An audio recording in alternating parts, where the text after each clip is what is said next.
Last night, the committee of 4 men and 1 highly discreet dog gathered under the covers of darkness for what was, by all accounts, a very sensitive meeting.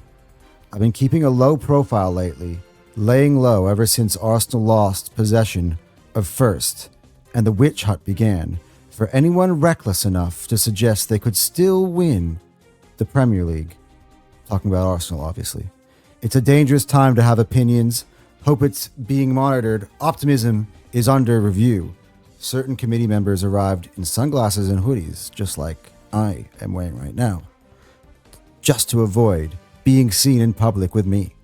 The dog, to his credit, remained fearless, but even in hiding, the work must go on. So from our undisclosed location, away from the noise, the narratives, and the title race detectives, we opened the spreadsheets, ignored the slander, and toiled and burned the midnight oil to bring you this week's definitive rankings. So without further ado, it is now time for Anton's Tiers.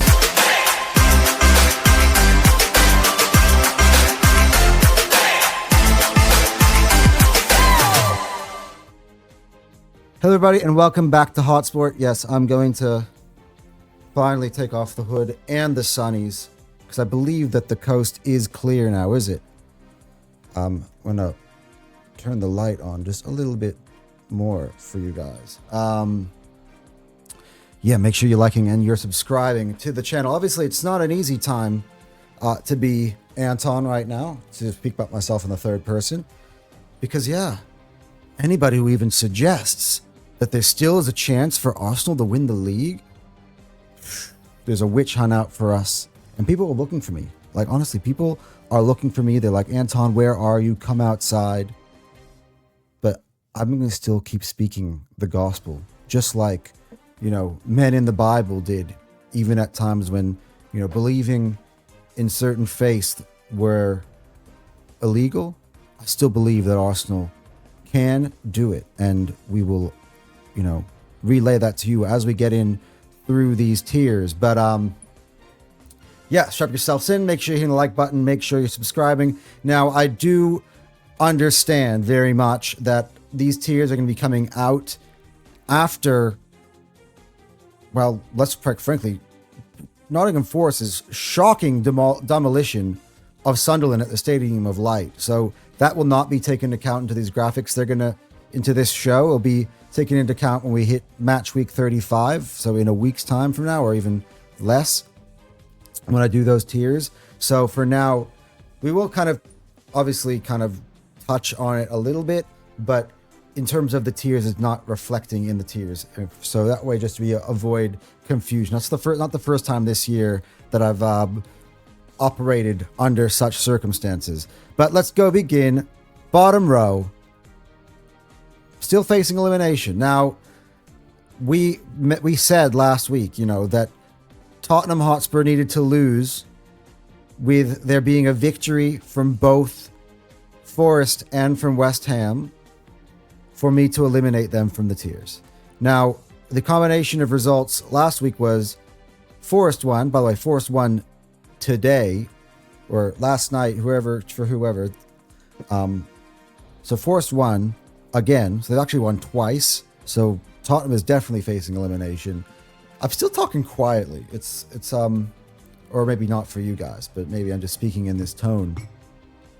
You know, just, you know, people are out there. You know, Terry had to go on holiday to Italy, you know, just to avoid, you know, these people, because, you know, they're out there. They're everywhere, you know.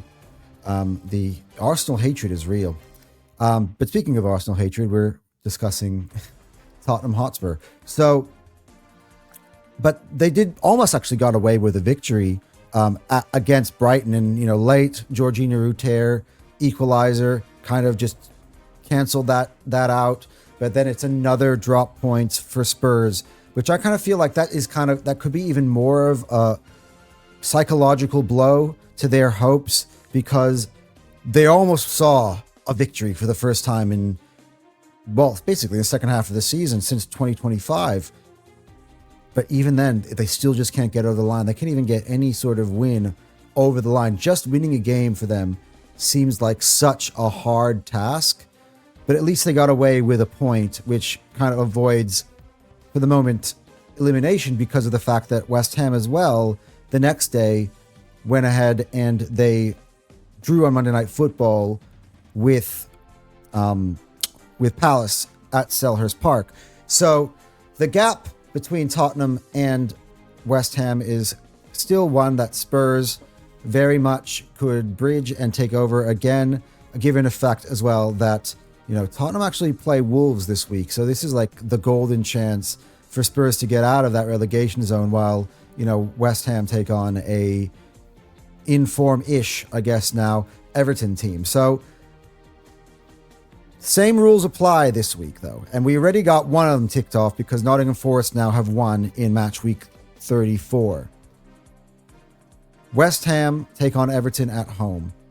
Let's see how that pans out. I believe that's actually at the same time. So we're going to take a look. Actually, it's the 3 o'clock kickoffs for Saturday. West Ham, Everton, Wolves, and Spurs.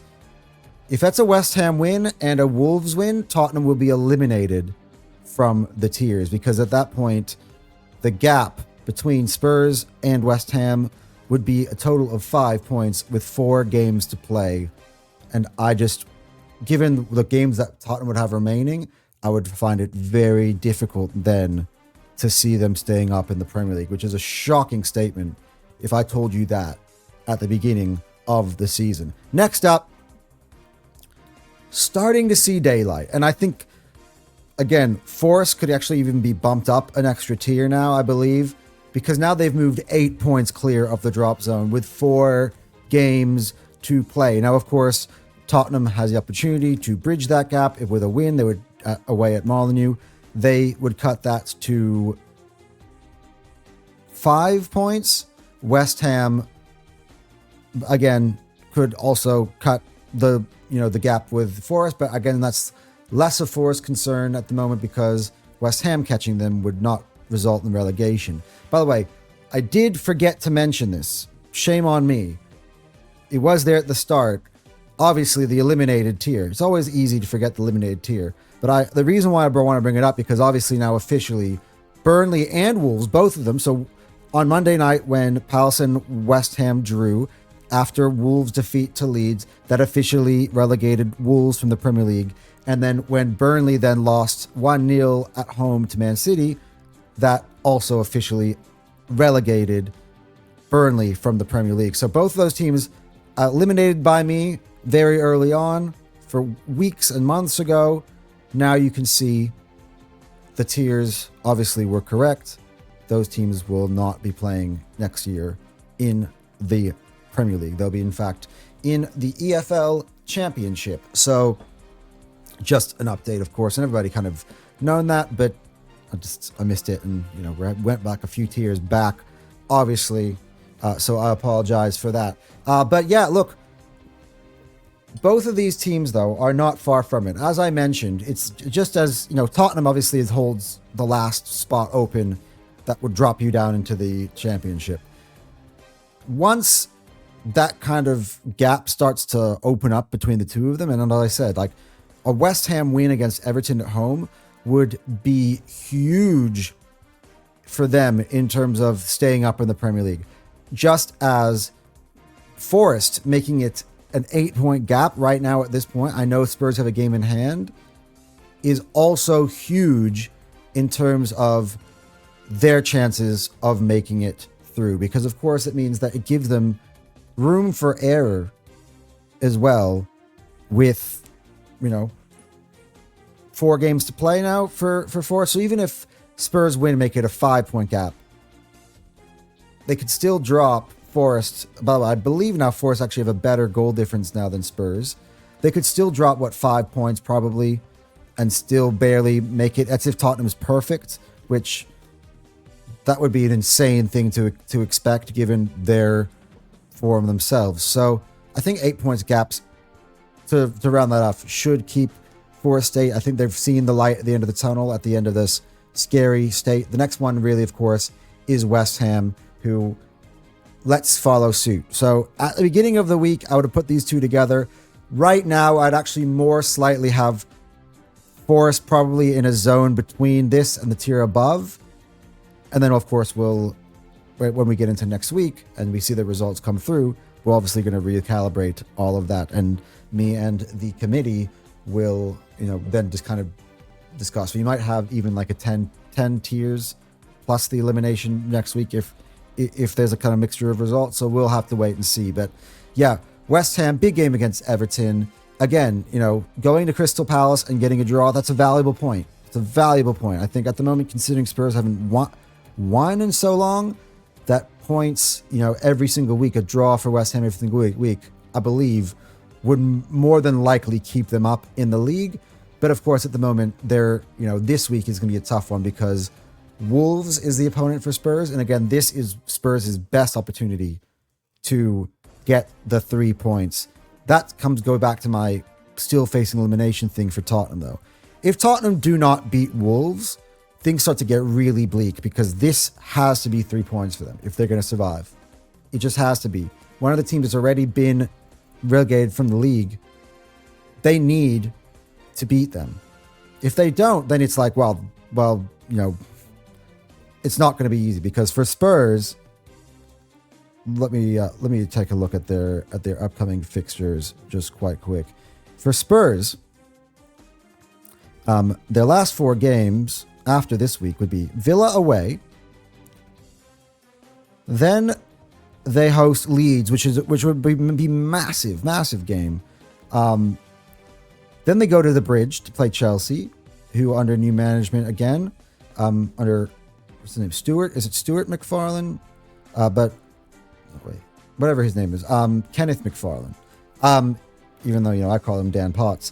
And then their last game, they have their last game they could be playing in the Premier League ever if things stayed as they are, is at home against Everton. So those teams are much harder. Everton, Leeds,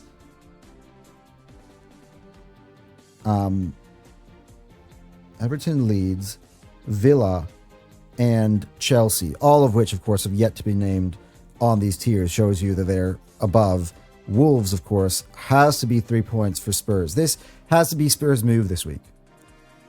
Like, there's a very good chance that West Ham could drop points to Everton even at home because Everton have been on good form and they've also been a very good away side. And West Ham have been a so-so home side, except for recently where they've actually started to pick up that home form in the most important time. But if they even draw there, all of a sudden that kind of opens the door for Spurs to maybe even pull level with West Ham on the table because there's a 2-point gap right now. So let us see. But yeah, they dropped into the relegation zone, last week? So let's kind of see how 2 weeks ago. 2 weeks ago. Let's see kind of if they can try to get themselves out of it. If they don't this week, I think it looks bleak. We'll then determine again, of course, if West Ham can actually beat Everton. I'm trying to think though. Even if it's a draw, West Ham, Everton, lost Tottenham, it's a 3-point gap. There's still a chance, but the opportunity for Spurs to actually get a 3-pointer, to get 3 points, are really low. Do you see them beating Villa at Villa Park? Do you see them beating Chelsea at the Bridge? Do you even see them beating Leeds, a resurgent Leeds at the moment, or Everton at home? Because none of the other previous results would indicate that is possible. So this is really a huge weekend for Tottenham. And that's the end of our sort of relegation conversation. Let's move on to the next tier. Beyond that, the teams that are going through the motions. And that is Crystal Palace, and that is Fulham. Look, Fulham, again, 0-0 draw, early kickoff last week against Brentford. Again, their level is starting to kind of drop. Now they've got a game again at Villa Park. At home against Aston Villa.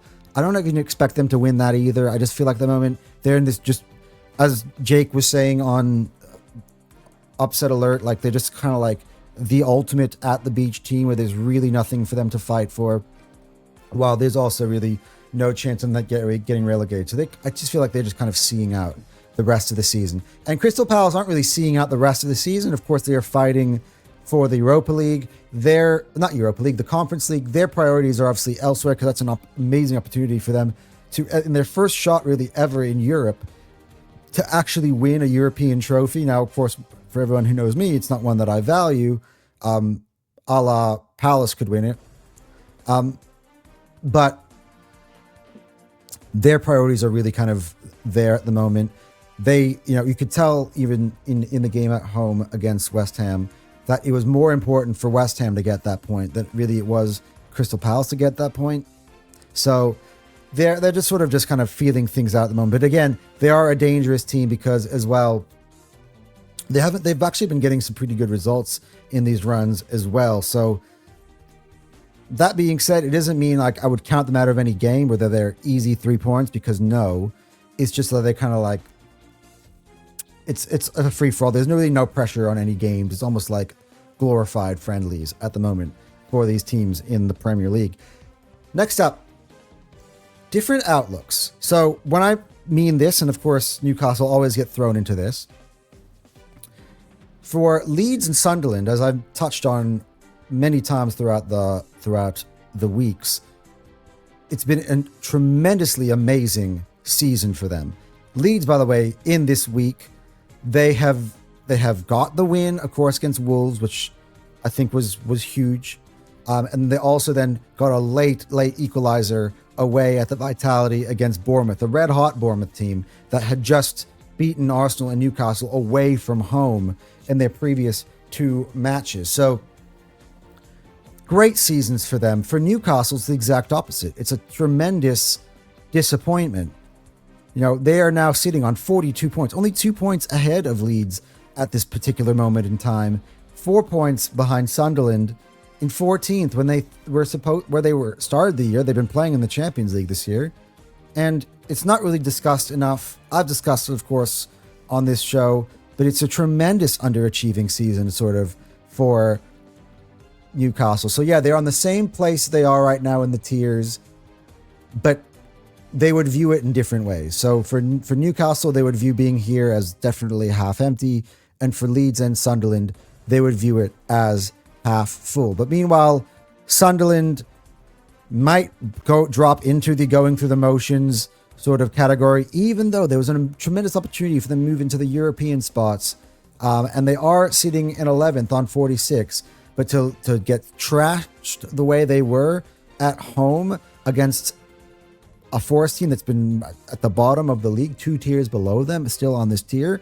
Now, of course, that might change when I recalculate at the end of the week. It's a bad look, to be honest, for them. But look, at the point heading into that game, I would have definitely had them sort of on the, what is this, 9th, 8th, 7th, on the 6th tier now in the league. Let's go up. Next tier going on, European outsiders. Now, Brentford and Everton right now both sit within the top 10. Brentford are on 48 points. Everton are on 47. Obviously, the Europa League spot it says 5th with Liverpool, but really it's going to be, that's to be a Champions League spot now because Arsenal beat Sporting last week. So 6th place would get you in the Europa League, where Brighton currently are sitting. Actually, by the way, 6th and 7th would get you in the Europa League if Manchester City were to win the FA Cup. That would 6th and 7th would get you in the Europa League, and 8th would get you into the Conference League. And right now, well, Brentford are level with Chelsea for Conference League.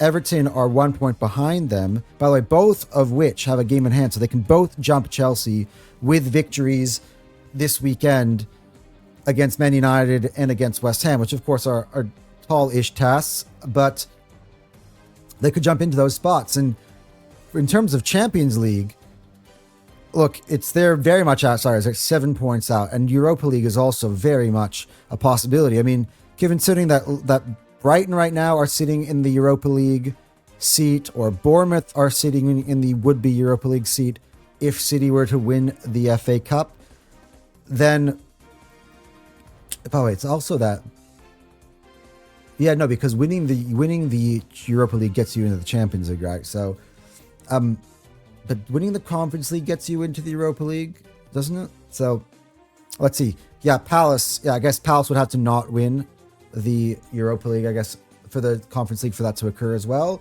But yeah, because of Bournemouth's draw, Brentford, even with a draw, would level Bournemouth. Both of them would jump Bournemouth. Both of them have a possibility of being in 6 at the end of the week. So they're outsiders. I wouldn't put them as favorites. I would actually favor some of those teams above them as a higher chance and likelihood of getting into those spots, the ones that are sitting there at the moment. But they're definitely outsiders for right now. Now, for Brentford, I think the key for them is, and I know, look, they got Man United coming up, and City's not far around the corner for them either. For Brentford, it's time to start making these draws wins. That could really, because imagine if some of these draws were wins, they would really be up there. Like I kind of thought maybe a month or two ago that they could have pushed for the Champions League. But they just need to improve their performances. Everton, again, just like it would be for West Ham, it's be a very interesting game. It would be a huge win for Everton if they, again, also went to the Olympic Stadium and beat West Ham, because could put them ahead of Brighton on the table, if I'm not mistaken. No, it would be level them with Brighton on the table and ahead of Bournemouth. So big week upcoming, but of course now we're kind of really zeroing in with the last 5 games on who can really make it into Europe, and these would kind of be my outsiders at this point. Next up, there for the taking, same topic, Europe. So Chelsea, of course, despite their awful run of form, despite their lifeless run of form, they still are in 8th as it stands. So they would actually be back in the Conference League potentially. If they can just turn the form around, start to win games. Now, they don't play this weekend, so it's going to be have to wait a while. But they can sure turn they play actually in the FA Cup. But if they turn this around and they can just start to win games, and Dan Potts can get them just playing basic football and just picking up results that they still have a great chance to get to Europe. It's still all there to play for. No reason to put your head in the dumps and throw in the towel right now, because there very much is a chance. For Bournemouth, I mean, for them to be in this sort of vulnerable position where they can get jumped by a few teams here, by Brentford, by Everton, is... Oh, wait, I don't know what's with... Yeah, by Brentford and by Everton, I feel like it's a bit unfortunate considering some of the results they've had in recent weeks. But again, I back them against anybody. I know that what they're going to have at the next week games, they have Crystal Palace. I think that could be a win for them. They have Fulham. That could be a win for them. Then they're going to have Man City at home with, that's on the penultimate game of the season. They could really, really push to make it into the Europa League, probably where they sit at the moment. I mean, they're 6 points behind Liverpool, and Liverpool also have a game in hand in them, so that could come out to 9.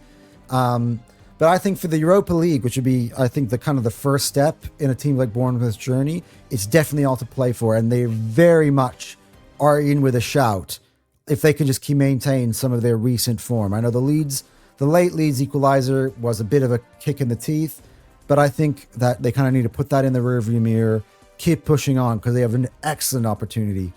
From what they've showcased against us and against Newcastle, there's definitely every chance that they can. And then there's Aston Villa, who, despite really a stuttery last few months, are still in 4th place. Still have a chance that by the end of the week, they could be in 3rd place in the Champions League. So we're not even talking about there for the taking in terms of the Europe. They could be in the Champions League. Now, there's also the other possibility, though, that because some of the fixtures coming up are pretty difficult. I mean, their last game of the season, they have to go to Etihad and a chance in a game where City might need a win to win the league. I hate saying that, but whatever. That's going to be difficult, as well. By the way, their attention is kind of split with Europa League semi-finals coming up as well for them. They've got Nottingham Forest in the semi-finals of the Europa League. So that's going to be interesting. But again, they actually have multiple avenues in which they can qualify for the Champions League. But there's also very much a chance. And by the way, my projections actually have them kind of maybe, as you can see, what they're here, despite, some of the teams ahead of them, you're like, whoa, okay, why? And I'll explain to you in a second. They've got chance of slipping, but they also, everything is there for the taking for Aston Villa to go and kind of still qualify for the Champions League. And for me, worst case scenario for them, they'll be in Europe in some shape or form, I believe. They have the strongest hold on a European spot of any of the three teams in this tier. So just to go over some of the games coming up, of course, Chelsea and Bournemouth are out of action this weekend, but for Villa, they do have a game away at Craven Cottage to Fulham for the chance for them to kind of, potentially jump United and into third. And that would be a big result for them and will put pressure on United when they go play on Monday night. Next up, taking flight. Now this is the highest Brighton has been in the tiers. In fact, I'm going to break one of my rules here, and I'm actually going to tell you where I have Brighton ranked overall right now. I have Brighton ranked 4th in my power rankings right now. And my power rankings are projections forward for how my final table could look. Now, of course, there is a 5-point gap between Liverpool and Brighton. And of course, Liverpool do have, game in hand. There is a 8-point gap with Villa and Brighton. But look at Brighton's upcoming fixtures for a second.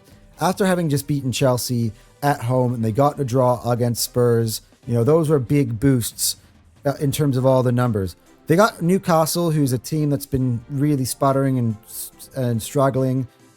They've got Wolves. Then after that, they've got Leeds. And then on the final day of the season, they have got Man United, of course, which, if they win all those other ones, could end up being a game with massive repercussions on the final day of the season. But that is at the Amex.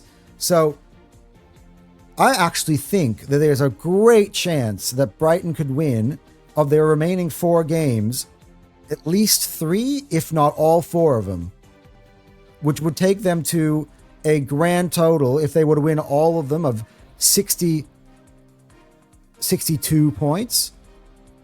At the moment, Man United are on 58. So that's 4 ahead of what United have right now and of what Villa have right now. Those teams have harder fixtures upcoming than Brighton. By the way, Brighton have the amazing opportunity, by the way, at that time, if they had gotten there, to have beaten United head-to-head if they would have at home, if they would have won all 4 of their games. So amazing. Of these 2 teams, Brighton, you got to give it to them. They have been they have their form has gone incredibly under the radar. Let's take a look at Brighton's form guide recently. Just in the last 5. Let's talk about the last 5.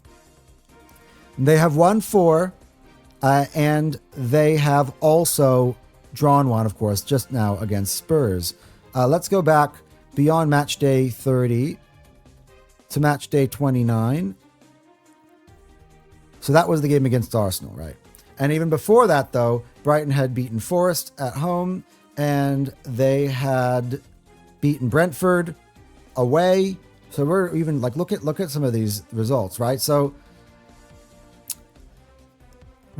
that's even further. We had 4 out of 5. So out of their last 7, they got 6 wins and a draw out of their last 8. So they've had 6 wins, a draw, and a defeat. So they've won 6 of 8 at the moment. And I think they can potentially win 4 of 4, if not 3 of 4, throughout the rest of the season, which would put them in really good stead. Liverpool, on the other hand, hey, back-to-back victories now. I know the PSG loss now, it's been a couple weeks ago now, and you can kind of maybe forget about it.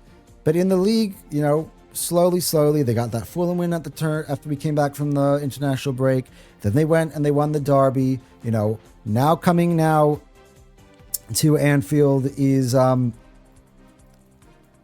coming to Anfield? Palace, by the way, who they struggled with in the past.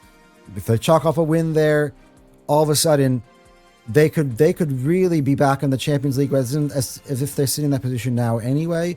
They, despite all of it, despite, you know, the terrible turbulent season they've had, they have kind of picked those kind of results with the crumbling of Chelsea happening around them, has just done enough really to put them in a really good position now to qualify for the Champions League. So they're kind of in this third tier now with Brighton.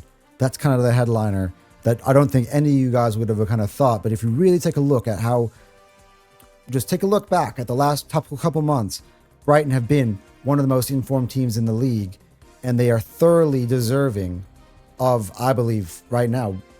I mean, look at some of these other teams. Look how inconsistent some of them are. How could you say that they're better than Brighton at this point in the season? Honestly, I'm willing to have that debate with you head to head. And all the numbers, the metrics don't lie. There's a great chance even that Brighton could make it into the Champions League, which would be absolutely insane. Could you believe it? And I would back Brighton, actually, even over Villa, which I know sounds weird with the 8-point gap and the game in hand, I know. But I'll just kind of give you an example, because these are Villa's upcoming games, right? Villa, obviously, this week have got Fulham away. They go to... Then they play Spurs. Then the next game after that, okay, they got Burnley. All right. Then they've got Liverpool. Sorry, remember that? And of course, they've got Man City. So that's kind of their last two games. Those last two games are tough. I mean, you look at it, their last three games are Tottenham, Liverpool, and City. Now, I know Tottenham are Tottenham, and they're the bottom of the league, but it's a team that could be very absolutely desperate. Fulham at Craven Cottage is not an easy task, although I have predicted that they get a win there. The Brighton fixtures are just a little bit more straightforward overall, is kind of my point. Burnley, obviously, is a game that they obviously should get the 3 points in. Definitely, for sure. All right, let's move on to the next one. Booking phase. So, Man United, I believe, are only a few steps away from... despite what I've just said, I still have Man United ahead of Brighton in the tiers, right? But they're only steps away now, I believe, from booking their place into Europe. So, given Brighton are by way in 6 is an 8-point gap with 4 games to go, they get a win against Brentford at home this weekend. It would be 11 points gap with 4 games left in their Premier League season.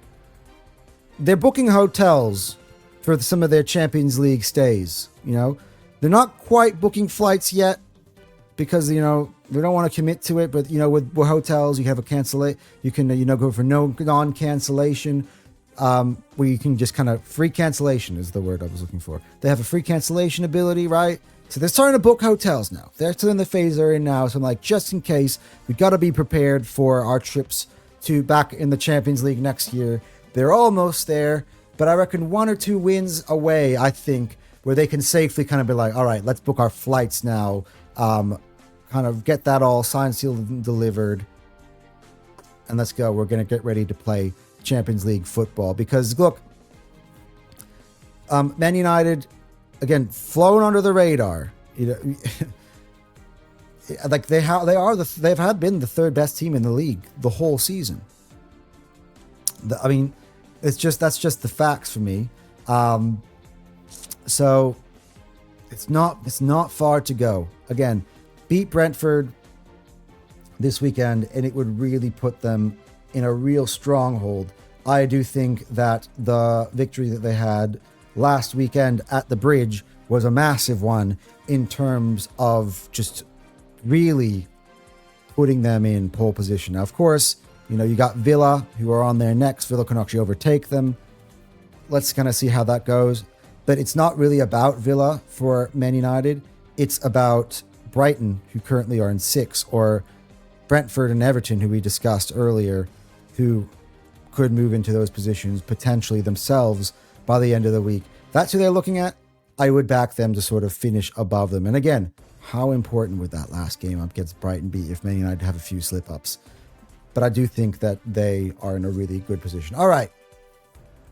Let's get to the main theme of the show. The main title that I've put together. The thumbnail that I've put together. So, you're obviously... I don't even really need to kind of keep you guys in the lurch. I'll just put it up here. I did say last week that I would give first to the winner of that game. That you know, if Arsenal lost, that for the first time, City would go first. And that would have been the case had it not been for the fact that City played the lowest ranked talented team in the league in Burnley and only came out with a 1-goal victory. So the algorithm still kind of has it where now level on points, level on goal difference. They have to be level at the top of the tiers. I don't want to be bullied. I will not be bullied into being disingenuous. Now, this is, again, another massive game for Arsenal when they have Newcastle at home. Two different things can happen. Either Arsenal can beat Newcastle, which would restore a 3-point lead. If they beat Newcastle comprehensively, that would be huge. Or again, they just continue to show that the form is just never coming back. This is kind of put up or shut up now time for Arsenal. You either pick up the form or you just kind of give us a heads up where it's kind of like, look, guys, we have to be honest with you. I just don't think it's coming back. You know, it's kind of, this is sort of just like, we need to know. Give us our answers this week. But from where we're standing right now, I say let the games begin. Straight shootout. 5 games left. Arsenal against Manchester City for the title. Who can win the most games out of 5? Who can score the most goals in those 5 games? Or concede the least, because obviously that's also a big part in terms of goal difference. Let's go. It begins now. Arsenal against Newcastle. That's the beginning of the real title race is really starting now. After the end of that game, it set us up. You wanted to see where the field was after the two teams played each other. It's set at level because Manchester City won, and then they went ahead and they took care of their business barely against Burnley. It's set at the level. Ready, set, go. Now it's time. Doesn't matter whatever you've done in the first 33 games. Irrelevant. The league will be won and lost in the next 5 games. Facts. So it has to be them sharing the top of the tiers. And Arsenal have every chance now still to win the Premier League title. I said this yesterday, and this has kind of been my thoughts throughout as the week, right? While I've been sitting in my secret hideout, you can see kind of the notes have been taken behind me. It could be a good thing that Arsenal have this sort of task now, because Arteta's previous approach of being safe and just kind of protecting and, you know, trying to kind of control out the game and not take too many risks won't win you the league now. The only way you win the league now, which is probably definitely good for the brand of the league, I'm sure they're smiling from ear to ear, they have to go out and play good football. They have to go out and attack. They have to try to score. Both of them do. So let's kind of see how it is. And by the way, that also brings the extra element of it, you know, going that far forward makes also both teams vulnerable as well to the potential of actually dropping points too, which people aren't kind of really bringing into account. A lot of people think it's more likely Arsenal than City. Typical, but you know, actually throughout the season, it is proven that City in those points have been the ones who've actually dropped the ball when they've had to kind of open up and you know, kind of go for it. Arsenal haven't really. So up until obviously this shit run recently, but I'm talking about generally. So if there's one more period like that where City all of a sudden just hit a hiccup or Arsenal hit a hiccup, that could be detrimental right now, because right now the 3 points are the minimum requirement, but it's the goals as well that is going to push you over the top to potentially winning that trophy. So for both teams, it's all there. I think it's neck and neck. It's about I said 55-45 on Dan and Anton's show. It probably is about that because you look at, if Arsenal beat Newcastle, this is the other thing. The remaining fixtures, I know you're looking at the tiers. This is a great indication to kind of talk to you about this race. The remaining fixtures for Arsenal is West Ham, second from bottom in the tiers. Crystal Palace and Fulham, both, by the way, going through the motions. They're in that part of the tiers. Who is the other? Burnley eliminated from the tiers, right? That's because they can't see him. So Newcastle, by the way, is in the different outlooks one, and on the negative side of that. So look at that. From now on, the last 5 games are against teams in the 4 bottom tiers, or right, or eliminated. For Manchester City, their opponents are the following: Everton, Brentford, who are your European outsiders. You know, they've got, who do they have got here? They've got Villa, who are there for so look at those are 3 of their fixtures that there are. Bournemouth also inside that zone. And the other one, of course, also is also Crystal Palace. So we're going through the motion. So they only have really one of those teams in the lower parts. For Manchester City, all the other 4 teams are all pushing for Europe and all have got a lot to play for, some of which are away games. So away at Everton and away at Bournemouth being the toughest amongst them. But Brentford and Villa coming to Etihad is not an easy task either, given what those teams also have to play for. And if they're not careful, those teams, given the motivation, could also trip them up. So that's why I say it's 55-45. But of course, City also obviously have the higher capabilities of having higher goal scoring outputs by their talent, but it gets dropped because the defenses that they're playing against are much stronger than the defenses that Arsenal are playing against. So that's why I kind of just would slightly still edge Arsenal, which is why everyone's like, don't you dare have that opinion. I have to kind of, hide in my hideaway. But that's just kind of how it is. So it's all to play for, all guns blazing. 5 games to go, ready, set, go. And those have been Anton's tiers. So let me know, guys, what you think in the comments section below. Who do you think is going to win the title race? Is it going to be Arsenal? Is it going to be Manchester City?